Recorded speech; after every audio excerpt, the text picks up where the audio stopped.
castelo forte é o nosso Deus. É com essa incapacidade e com essa inabilidade, então, que eu entro no meu segundo sola, o sola gratia.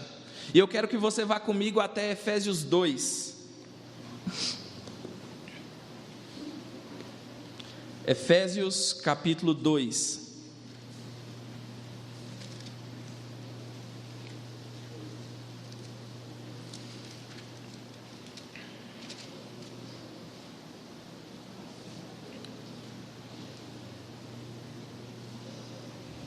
Efésios 2 diz assim, o verso 1: Ele vos deu vida, estando vós mortos nos vossos delitos e pecados. Essa primeira expressão é inclusive antecipada mais um pouco à frente do verso 5. Então o versículo 1 diz, no texto original, digamos assim, no texto grego: vocês estavam mortos em delitos e pecados. Verso 4: Mas Deus, sendo rico em misericórdia, por causa do grande amor com que nos amou, Ele então nos deu vida. Nós estávamos mortos e Ele então nos deu vida. É comum e é possível, provável, que se eu dissesse aqui hoje, alguém quer um milagre, é capaz que muita gente falasse, eu quero, eu estou precisando. Apesar de nós afirmarmos que esse tipo de teologia, baseada mais no que Deus faz miraculosamente nos nossos dias, a preocupação com essas coisas, apesar de afirmarmos que aqueles que se preocupam de andar de milagre em milagre vivem uma vida cristã desonesta ou até mesmo um falso cristianismo, apesar disso, essa ideia é bastante assim palatável para nós, é bastante assim, nos atrai, digamos assim. Se eu dissesse que alguém quer milagre, com certeza você falaria assim, eu estou precisando de algum, seja financeiro, seja físico. O problema, queridos, não é isso. O problema é que o maior de todos os milagres já foi operado na sua vida, quando você estava morto em delitos e pecados, e Deus então lhe deu vida. Essa é a condição de todos aqueles que estão à parte da graça de Deus. Eles estão mortos em seus delitos e pecados. Para que nós possamos entender então o que é a graça de Deus, eu quero mostrar uma outra ilustração, que é do Dr. D.A. Carson. Ele diz que no seu seminário, um dos professores costumava chamar uma das turmas e falar assim, preparem-se, pois amanhã nós iremos num lugar muito especial para poder pregarmos. Preparem-se, vocês devem preparar o seu melhor sermão. E eles então chegavam, seminarista, né? Que seminarista não pode nem ter um pouquinho de salto assim, que já quer montar e falar. É mais do que pastor, parece, né? Eles então prepararam o melhor sermão e o professor então se dirigiu com eles pelo meio da cidade. Ao chegarem próximo ao cemitério, o pastor virou para eles e disse assim, vocês estão preparados? E ninguém entendeu nada, porque o cemitério não era próximo do centro, não haviam pessoas ali. Eles entraram no cemitério e diz D.A. Carson que o pastor virou para eles e disse, preguem a palavra. Podem pregar.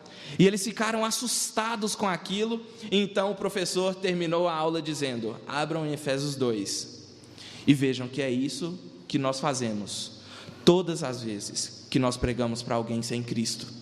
Todas as vezes que nós queremos falar da graça de Deus, nós falamos para pessoas mortas. E é por isso que a salvação é por graça, porque o morto não vê, o morto não ouve, o morto não sente, o morto é incapaz de qualquer coisa. O próprio apóstolo Paulo diz que o homem tem uma incapacidade, não é apenas que o homem não deseja ir até Deus, é que o homem é incapaz de se achegar até Deus, a menos que aquele que é o detentor de toda a graça o alcance.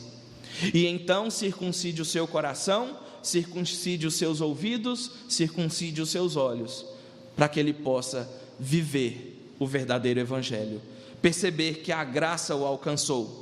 Mas, Talmai, por que precisa ser assim? A primeira dica eu já dei, porque nós, em nossos delitos e pecados, nós éramos inábeis e incapazes. Nós não tínhamos vontade de ir até Deus e nós não éramos capazes de ir até Ele. Esse é o primeiro motivo. Mas o apóstolo Paulo, em Efésios 2, nos dá um segundo motivo pelo qual a salvação precisa ser pela graça. Volte os seus olhos para o verso 7. Talmai, por que precisa ser pela graça? Para que Deus, então, em Cristo, pudesse mostrar nos séculos vindouros a suprema riqueza da sua graça em bondade para conosco. Para que Deus pudesse mostrar a suprema riqueza da sua graça. Qual é o fundamento, então? Nós sabemos que todos aqueles casais de namorados, quando se apaixonam, há algo no outro que te atrai. Essa atração pode ser primeiramente física, e depois, quando vocês passam a se relacionar com o outro, ela pode ser aí por uma questão afetiva, algo no caráter do outro que você admira, na sua personalidade, na sua forma nos seus trejeitos. Mas, queridos, o que há de atraente num morto? Um morto, na verdade, ele não causa atração. Se você não conhece um determinado defunto, ele te causa, na verdade, repulsa. Mas volte os seus olhos para o verso 4. Mas Deus, sendo rico em misericórdia, e olha a causa da nossa salvação, por causa do grande amor com que nos amou. Por causa do grande amor com que nos amou. O que a igreja dos dias de Lutero pregava?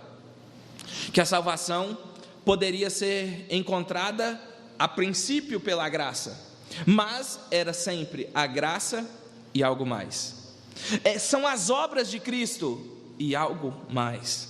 Nós temos a Escritura e algo mais. Em relação à graça, então, qual era o grande problema? É porque, apesar de a caminhada de salvação ser aceita por muitos teólogos romanos, que iniciada era pela graça, a sua continuidade, a sua manutenção se dava pelos méritos próprios, pelos méritos dos santos e por pagamento, por indulgências. Foi então que Lutero, em uma de suas 95 teses, na tese 62, Lutero causa a maior das confusões. Porque o sola escritura não foi algo que Lutero trouxe a priori, logo no começo. Não era a briga inicial de Lutero, mas a questão da graça para ele era fundamental. E eu então vou retornar à ilustração do Jonas Madureira.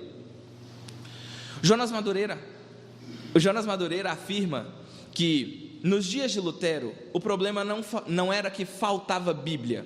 Lutero não descobriu a Bíblia, ele não descobriu o cano assim em 1517, como foi nos dias da monarquia, né?